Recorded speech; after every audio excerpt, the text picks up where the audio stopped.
দোকানে আর ও ঢুকলে চার দোকান ভালো করবেন ভালো আমি আসতেই পারবো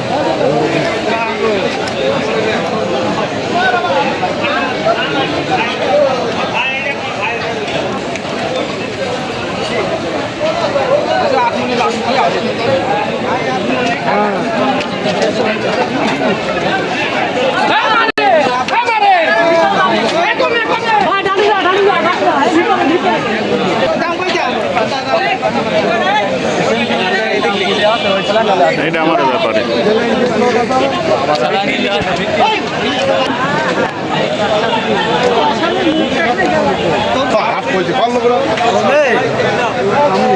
ঠিক আছে